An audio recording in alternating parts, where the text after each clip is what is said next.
Hey Dad. ਚੰਗੀ ਤਰ੍ਹਾਂ ਖੇਡੀ ਚੈਂਪ। Any doubt?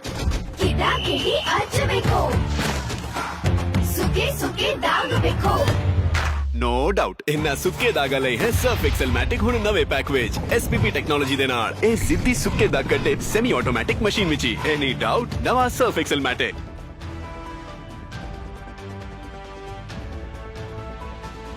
हरियाणा के ऊर्जा मंत्री अनिल विज ने कहा कि मैंने अपनी सरकार अपने डिपार्टमेंट को सुझाव दिया है कि प्रत्येक गांव में एक सोलर पावर हाउस बना देना चाहिए ताकि वहां पर जो भी ट्यूबवेल है उसकी सप्लाई उस सोलर पावर हाउस से की जाए और किसानों के सभी ट्यूबवेल संचालित हो सके और इससे किसानों को कोई एतराज भी नहीं होगा। वहीं अनिल विज ने आज जयपुर में केंद्रीय नवीन एवं नवीनीकरणीय मंत्रालय द्वारा विभिन्न राज्यों के ऊर्जा बिजली नवीन एवं नवीनीकरणीय ऊर्जा मंत्रियों की एक क्षेत्रीय कार्यशाला कार्यक्रम में बोल रहे थे। इस कार्यक्रम में राजस्थान के मुख्यमंत्री भजन लाल, केंद्रीय नवीन एवं नवीनीकरणीय ऊर्जा मंत्री प्रहलाद जोशी सहित अन्य राज्यों के ऊर्जा और बिजली मंत्री भी उपस्थित रहे।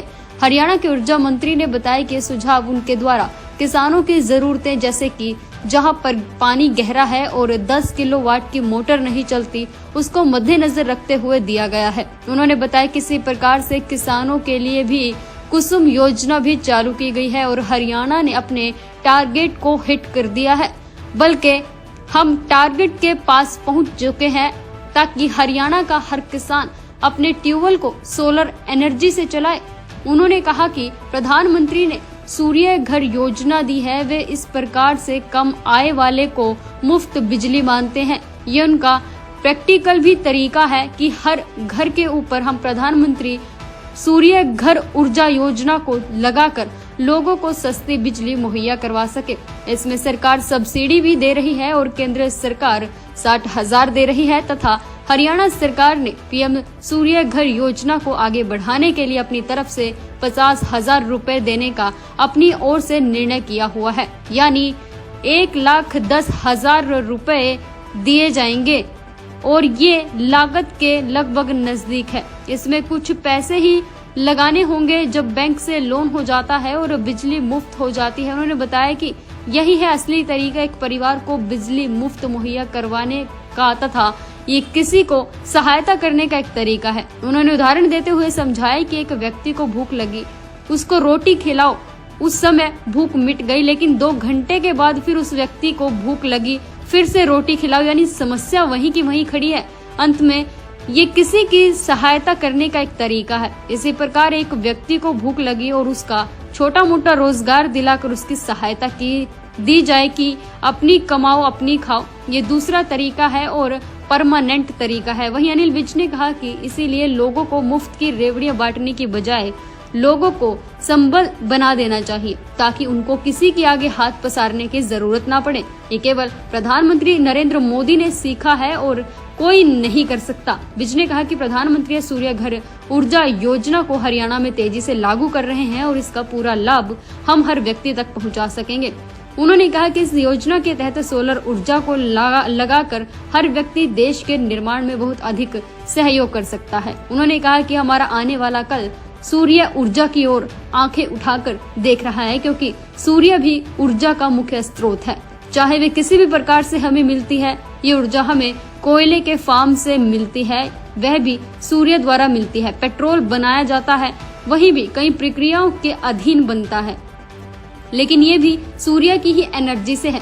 वहीं उन्होंने कहा कि मनुष्य भी अग्नि, जल, वायु, धरती और आकाश 5 तत्वों से मिलकर बना है। इनमें से अग्नि तत्व है जो सूर्य है, जबकि बाकी स्रोत को मानव जाति ने काफी दोहन कर लिया है, लेकिन हमने अपने ही सुंदर ग्लोबल को धूमिल भी कर दिया है। उन्होंने कहा कि अंतर्राष्ट्रीय स्तर पर सभी प्रयासों के बावजूद पर्यावरण को बचाने का जो काम होना चाहिए और जितनी राष्ट्रीय अंतर्राष्ट्रीय स्तर पर सफलता होनी चाहिए अभी उतनी नहीं मिली है, जबकि UNO के तहत कई प्रकार के प्रतिबंध भी लगाए जाते हैं। उन्होंने कहा कि मनुष्य जीवन के लिए इस धरती को पर्यावरण रहित और शुद्ध रखना बहुत ही आवश्यक है, क्योंकि ऊर्जा के बिना भी आदमी नहीं रह सकता। कारखाने नहीं चल सकते, गाड़ियां नहीं चल सकती, बसें नहीं चल सकती, कारें नहीं चल सकती, ये भी उतनी ही आवश्यक है। इसीलिए अब दुनिया ने और भारत में आदरणीय प्रधानमंत्री नरेंद्र मोदी के मार्गदर्शन में सोलर एनर्जी की ओर बढ़ना आरंभ कर दिया है और इसमें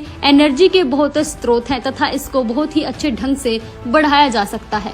वहीं उत्तर क्षेत्र के लिए आयोजित इस कार्यशाला के केंद्र बिंदु में पीएम सूर्य घर मुफ्त बिजली योजना, नवीनीकरण ऊर्जा के अधिकतम इस्तेमाल, पीएम कुसुम योजना के सफल क्रियान्वयन एवं पवन चक्की विद्युत संयंत्रों के पुनरुद्धार पर चर्चा भी की गई। इस अवसर पर हरियाणा बिजली निगम को रूफ टॉप सोलर के क्षेत्र में अद्वितीय कार्य करने व निर्धारित लक्ष्यों से अधिक क्षमता स्थापित करने के लिए प्रोत्साहन राशि देकर सम्मानित किया गया।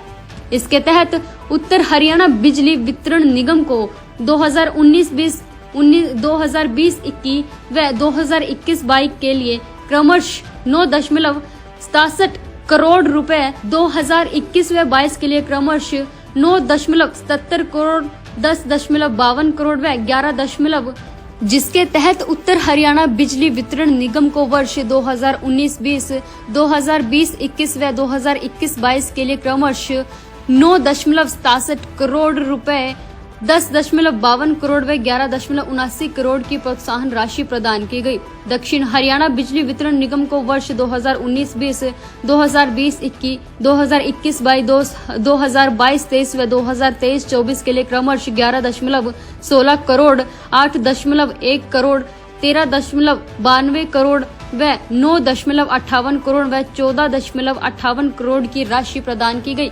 ऊर्जा मंत्री ने केंद्रीय मंत्री को आश्वासित किया है कि हरियाणा भविष्य में भी उसी उत्साह व नवीनीकरण ऊर्जा को बढ़ावा देने का कार्य करता रहेगा।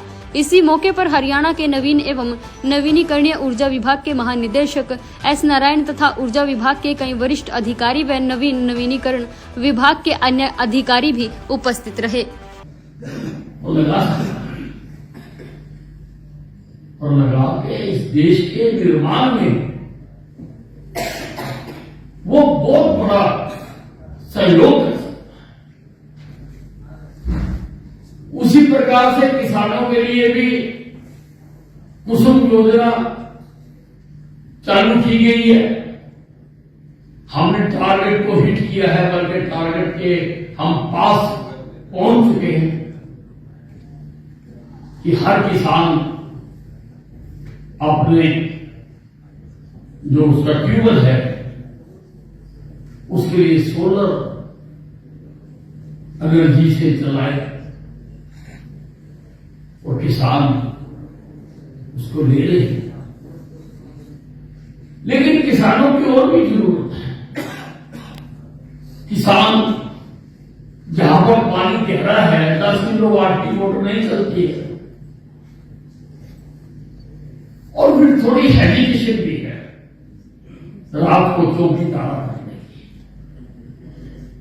तो मैंने अपने सरकार को एक सुझाव दिया है, अपने डिपार्टमेंट को एक सुझाव दिया है कि क्यों ना हम हर गांव में